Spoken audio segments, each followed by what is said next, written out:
ሲሆን በመዝሙር 76 ላይ ያለ እግዚአብሔር ቃል አለ። መዝሙረኛው አሳፍ ስለ እግዚአብሔር ግርማዊነት፣ ስለ እግዚአብሔር ታላቅነት፣ ስለ እግዚአብሔር ኃያልነት ያስቀመጠልን ቅኔ ነው፣ የዘመረልን ቅኔ ነው።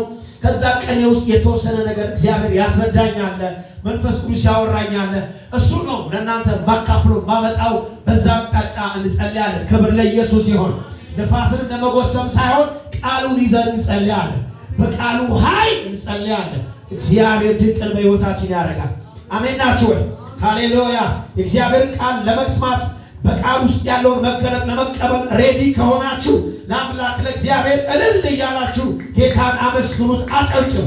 ኢየሱስ ጌታ። ግርማው ለሚያስፈራ ታላቅ ለሆነ ለእግዚአብሔር በቃላት በንግግር ሊገለጽ ማለት የሰው አንደበት ሊፈታው ሊናገረው የማይችል ኃያል አምላክ እግዚአብሔር በቅኔ በዜማ ለኛ ያስቀመጠልን የአሳፍ መዝሙር ነው። እንደዚህ ብሎ ነው የሚጀምረው። እግዚአብሔር በይሁዳ ታወቀ።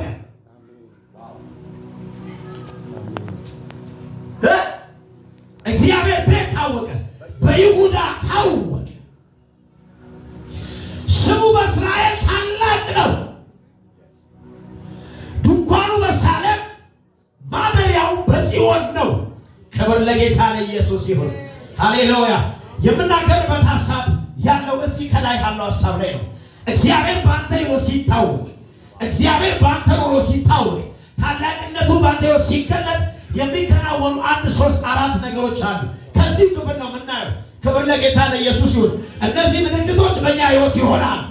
አሜን በልና ውሰድ። እነዚህ ምልክቶች በአንቺ ሕይወት ይሆናል። እግዚአብሔር ባንተ ሲታወቅ፣ እግዚአብሔር ባንቺ ሕይወት ትልቅ ሲሆን፣ አሜን ነው ወይ? ካጠገባችሁ ለርሱ ነዛ በሉት፣ እግዚአብሔር ባንተ ይታወቅ በሉት። እስቲ በሉት፣ እግዚአብሔር ባንተ ይታወቅ በሉት። ታላቁ እግዚአብሔር ታላቅነቱን ባንተ ይግለጥ። አሜን ናችሁ? በሰው ከምትታወቅ፣ በችግር ከምትታወቅ፣ በመከራ ከምትታወቅ፣ በማይመች ነገሮች ከምትታወቅ እግዚአብሔር ባንተ ሕይወት ይታወቅ። ለባለጅሽ ነው ሲከፋጊናው ሰጂ በናዝሬቱ በጌታ በኢየሱስ ስም እግዚአብሔር በሕይወታችሁ ይታወቅ። መታወቅ ማለት ምን ማለት ነው? መግነን መታወቅ ማለት ምን ማለት ነው? በአንድ ስፍራ ወይ በአንድ ነገር ላይ የበላይነትን፣ አለቃነትን፣ ገዢነትን፣ ዋናነትን መያዝ። አሳፍ እየሰማለ እንደዚህ አለ፣ እግዚአብሔር በይሁዳ ሲታወቅ፣ እግዚአብሔር በኢየሩሳሌም ታላቅነቱን ሲገልጥ። አሁን እንዴት ነው ታላቅነቱን የገለጠው? እንዴት ነው በይሁዳ የታወቀው ሲባል ድንኳኑን በሳሌም አደረገና ማደሪያውን በጽዮን ስላደረገ እግዚአብሔር የተገኘበት ቦታ፣ እግዚአብሔር ያደረበት ሰፈር ማንም ሊታወቅ አይችልም። እሱ ብቻ ይታወቃል። እዚህ ጋር ሳሌም ብሎ የሚያነሳልን በዘፍጥረት ምዕራፍ 14 ላይ አብርሃም የወንድሙ ልጅ ሎጥ በገጠመው ጦርነት ራሱን አሳልፎ ከ4 ከ5 ነገሥታቶች ጋር አብርሃም ተዋግቶ ምርኮን ይዞ አማንዲጎሳ አሸንፎ ሲመለስ መንገድ የተገናኘው የሳሌም ንጉሥ እንደ መልከ ጼዴቅ ወይም ደግሞ የእግዚአብሔር ካህን የነበር ከዛ በፊት መጽሐፉ ላይ ከዘፍጥረት 14 በፊት የሳሌም ንጉሥ የሚል አትመለከቱ። በኋላ ላይ አብራርቶ የሚነግረን የዕብራውያን ጸሐፊ ዕብራውያን ምዕራፍ 7 ላይ እሱ እንደ መልከ ጼዴቅ ለዘላለም ካህን ሆኖ ይኖራል። የእግዚአብሔር ካህን፣ የእግዚአብሔር አገልጋይ።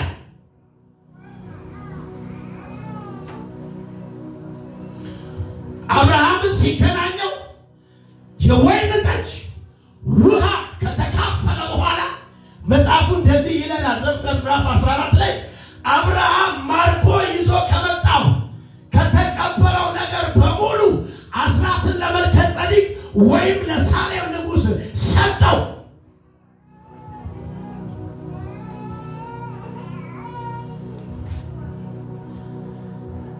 ሳሌም ጻድቅ ወይም ጻድቅ ንጉሥ፣ ሳሌም የሰላም ንጉሥ ማለት ነው። ድንኳኑን የት አደረገ? በሳሌም አደረገ። መገኛው በሳሌም አደረገ። መኖሪያው በጽዮን። መጽሐፍ ቅዱስ መዝሙር 9 ላይ እንደዚህ ይላል፣ እግዚአብሔር ጽዮንን ለመኖሪያነት መረጣት፣ ወደዳት። ወይኔ አሁን ጽዮን ከተማ ወዳጆች፣ በዚህኛው ዘመን ስትመለከቱ ጽዮን የምትወክለው መንግስተ ሰማይ ወይ ቤተ ክርስቲያን። ክብር ለኢየሱስ ይሁን። እግዚአብሔር በአንተ መኖር ወዷል። አልሰማሁሽም? አሜን በይ እስቲ። እግዚአብሔር በአንተ መኖር ወዷል።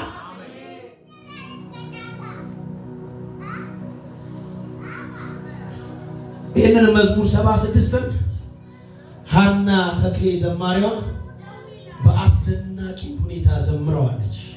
በሚገርም ሁኔታ በይሁዳ የታወቀ ድንኳን በሳሌም ማደሪያ በጽዮን በጌታ ይሻቸዋል። እግዚአብሔር በአንተ ሲታወቅ የመጀመሪያ የሚሆነው ነገር ነገራቸው። እግዚአብሔር በሚያድርበት በጽዮን፣ እግዚአብሔር ባለበት በሳሌም ቀስት ይወረወር እንደነበረ ቃል ይናገራል። ምን ቀስት፣ ፍላጻ፣ ጦርነት ይሰደድ ነበር። ግን በሳሌም ማደሪያውን ያደረገ እግዚአብሔር ቀስቱንና ቀስተኛውን ሰበረ። አንድ ሰው አሜን ይበልስኝ። እግዚአብሔር በአንተ ሲታወቅ እንደዚህ ይሆናል። የተነሳብህ ጦር ይመታዋል። የተነሳብህ ጦር ራሱ ይሰበራል። እግዚአብሔር ሰልፈኛውን ይመታልሃል። አንድ ሰው ጮኸ አሜን ይበልስኝ። አያገኝህም። ለምን? በአንተ ያለው እግዚአብሔር፣ በአንተ ውስጥ ያለው መንፈስ ቅዱስ፣ በአንተ ሰፈር የታወቀው ጌታ፣ በአንተ አቅጣጫ የገነነው እሱ ወደ አንተ የሚወረወረው የትኛውንም ፍላጻ የትኛውንም ቀስት ይሰብረዋል። ቫልዲጎቲና ሶቴና ማሳንዳ አንድ ሰው እጁ ከፍ አድርጎ ይህንን ቃል ይቀበል። ጮሆ እንደዚህ በል፣ እግዚአብሔር ይመስል በእኔ ሲታወቅ ወደ እኔ የሚወረወር የትኛውን ፍላጻ አያገኘኝም። ድገሚና አያገኘኝም። በስ ሻዲዳ ላሞስ ይሄ ከየትም ያመጣሁት ሐሳብ አይደለም። የእግዚአብሔር ቃል ዘማሪው አሳፍ ከእግዚአብሔር ግርማ ሞገስ የተነሳ ሲዘምር ያስቀመጠልን ቃል እንደዚህ ነው የሚለው። በዚያ አለ ቁጥር 2 ላይ ተወርዋሪው ፍላጻ ጋሻና ሰይፍ ጦርንም ሰበረ።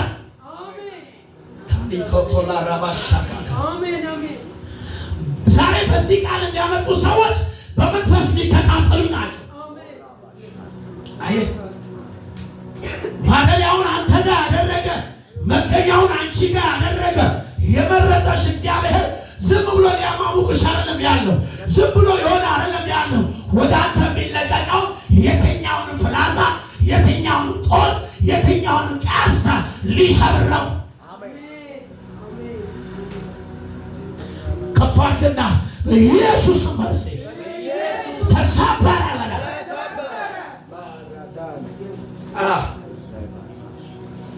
በአንዳንድ ሰዎች ዘንድ ወይም አስተማሪዎች ዘንድ እንደዚህ አይነት ትምህርት ወይም ቃል የሆነ መገለጥ የሌላቸው ሁል ጊዜ ስለ ጠላት የሚያወሩ ብለው ደምድሞ አስቀምጠዋል።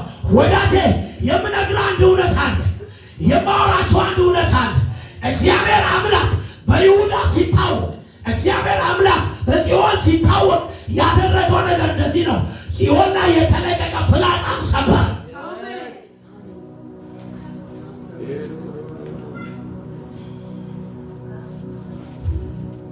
ሰበረ።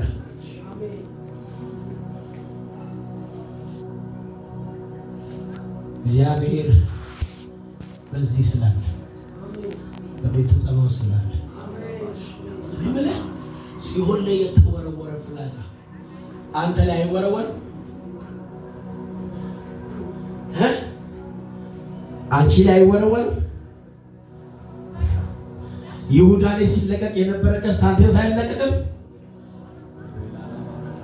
ቀስቱ በዛ ዘመን ቀረ፣ ፍላጻው በዛ ጊዜ ቀረ። ወላጆች ዛሬ የእግዚአብሔር አብሮነት ካንተ ጋር ሲሆን መታወቂያውን በአንተ ሕይወት ሲያደርገው ወደ አንተ የሚለቀቁ የትኛውም ሰልፎች ሁሉ ይበተናል።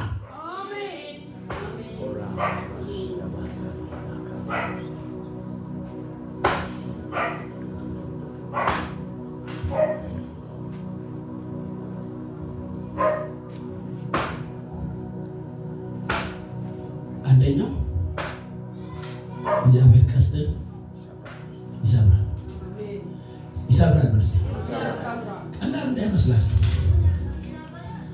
ጠላት የወረወረው ፍላጻ ካገኘ ከወጋ አትነሳ። በስጋ የምትነቅለው የለም። ሰማኝ በደንብ ዶክተር አይነቅልህም ነው ማለት። የትኛውም ሆስፒታል ሊያክማ አይችልም እሱ ካልመከተል፣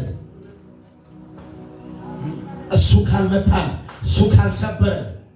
እንደ ዋዛ የምታዩት እንዳይመስላችሁ።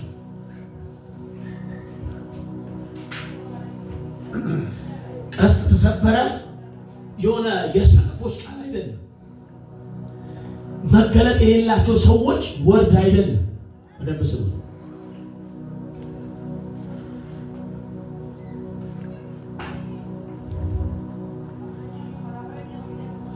ጽዮንን የተቆጣጠረ እግዚአብሔር ጌታ በኢየሱስ የጽዮን ግዛት በእግዚአብሔር እንደተሞላ በይሁዳ ታላቅነቱን እንደገለጠ እንዲሁ በኢየሱስ ክርስቶስ ማንነታችሁን ይቆጣጠር። አሜን።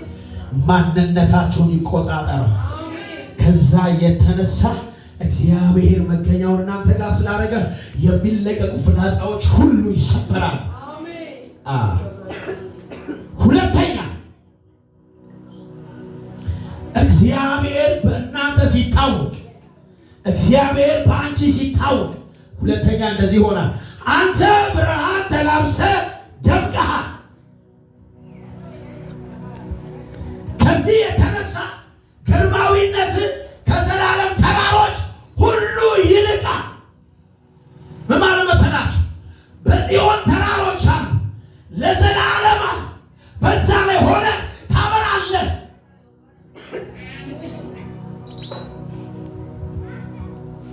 እሺ እንዲህ ማለት ነው።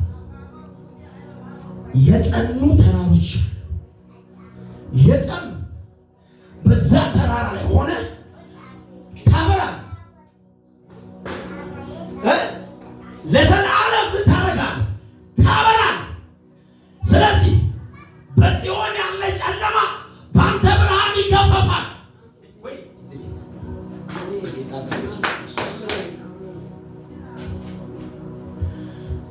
ከአንተ ታላቅ ብርሃን የተነሳ ጽዮንን የሚሸፍናት ጨለማ የለም። ለምን? ከግርማህ የተነሳ ከብርሃን የተነሳ በጽዮን ያሉ የትኞችም ጨለማ በሙሉ ይነጋሉ፣ ይበራል። መጽሐፍ እንደዚህ ይላል፣ እግዚአብሔር ብርሃን ነው፣ በእሱ ዘንድ ጨለማ ከቶ የለም።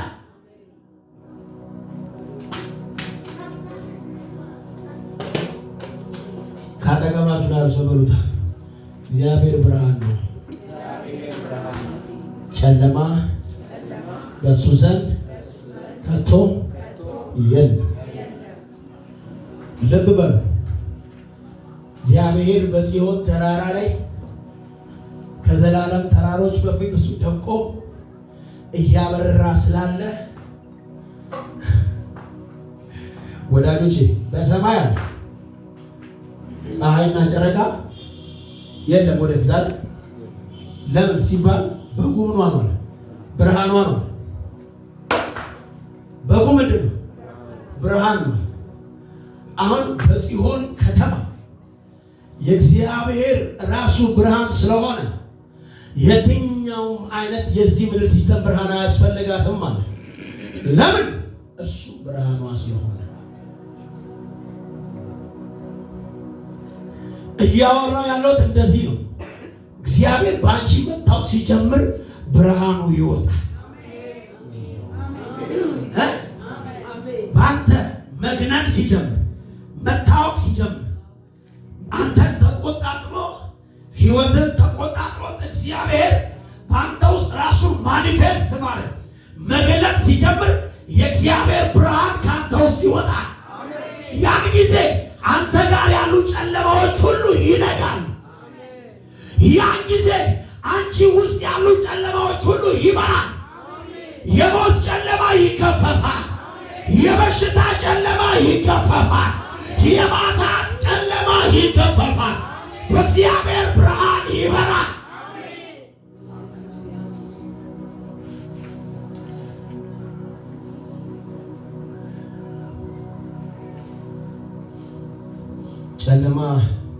ጨለማ እያለ እግዚአብሔር ቃል ሲነግረን ይህንን እንዳታስቡት። ይህንን ከ12 ሰዓት በኋላ እየመሸ የሚለው እንዳታስቡት። በህይወታችሁ ውስጥ በጨለማ የሚመሰል ማንኛውም ነገር ስማይ ባክ አለመሳካት የሚባል ጨለማ እሱ በአንተ ታውቆ ማብራት ሲጀምር ወደ መሳካት ይቀየራል።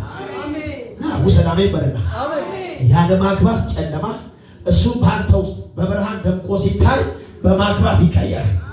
ያለ መውለድ ጨለማ አቱል ዳሪካታላ ዲፎስ ሰማንያ ያለ መውለድ የማጣት የድህነት ጨለማ ጉስቁልና የተባለ ጨለማ እሱ በአንተ ማብራት ሲጀምር ተቆጣጥሮ ንጋቱን ሲለቀው እነዛ ጨለማዎች ሁሉ መገፈፍ ይጨምራል።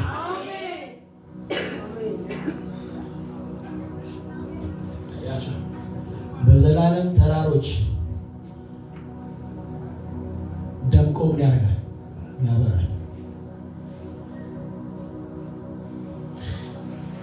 አጠገባችሁ ላሉ ሰው ንገሩት፣ እሱ በህይወቴ ደምቆ ሲያበራ ጨለማዎቼ በሙሉ ይነጋሉ።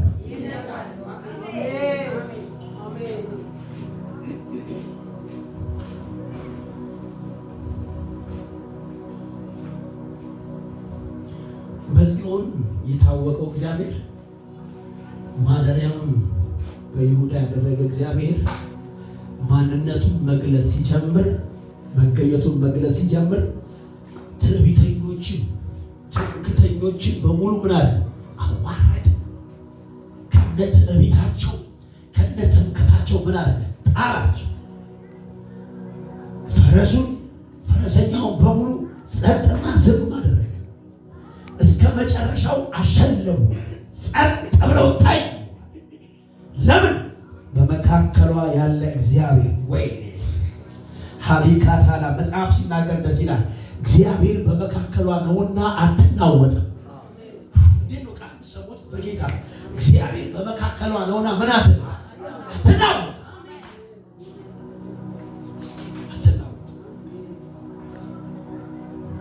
ምን ማለት መሰላችሁ? የሚያናውጥ ነገር አይመጣም ሳይሆን እሱ በመካከሏ ከመኖሩ የተነሳ ከመገኘቱ የተነሳ አትናወጥ። ሌላ ሰፈር የሆነ ሼኪንግ አለ፣ መናወጥ አለ፣ መንቀጥቀጥ አለ። እዚህ ሰፈር ለምን ነው የሌለው ካላችሁ በመካከሏ ነው።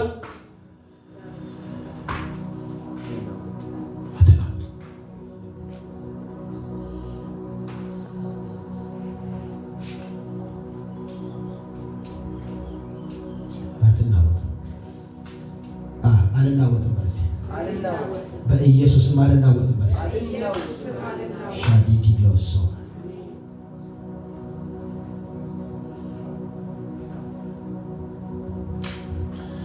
አንዳንድ ጊዜ በህይወታችን የሚመጡ ሰልፎች ቼክ ልናደርጋቸው ይገባል። ቼክ ልናደርጋቸው ይገባል። በምን መሰላችሁ? የእግዚአብሔር ከኛ ጋር አብሮ ያለመሆንም እንዳይሆን ሚስ የማድረግ መንገድ የመሳት አቅጣጫ የመሳትም እንዳይሆን አያችሁ። እግዚአብሔር ግን በእኛ መካከል ኖሮ በእኛ ህይወት ኖሮ የሚመጡ ሰልፎች በሙሉ መሰበሪያ መንገድ አላቸው። ይሰበራል። አብሮን ያለው ይሰብራል። አብሮሽ ያለው ይሰብራል። ልበ ሙሉ የሆኑ ተዘርፈዋል፣ አንቀላፍተውም ተኝተዋል። ከጦረኞች መካከል እጁን ማንቀሳቀስ የቻለ የለም። ምክንያቱም ኦልሬዲ ስላስተኛቸው ትዕቢተኞችን ስለመታ እጃቸው ላይ አንዳች ነገር አልተገኘም። ያኛው የለም እጃቸው ላይ ምን።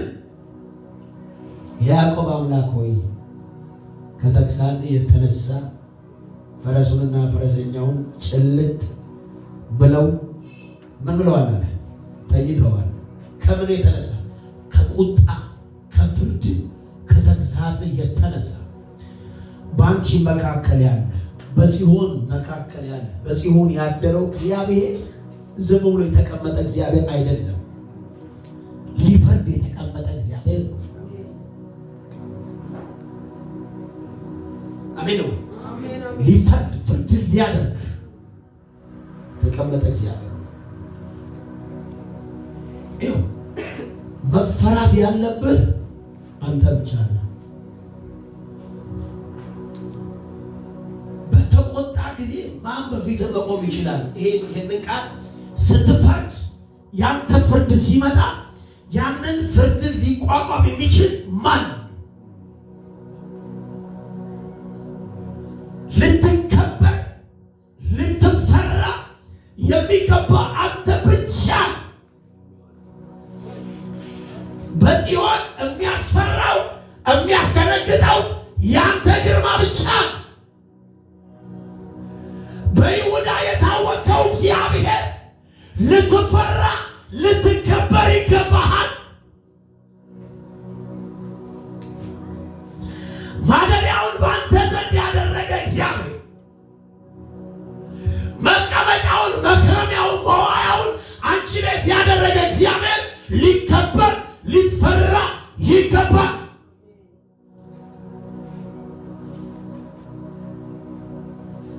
ለምን? ተግሳጽ ስላለው። ተግሳጽ ስላለው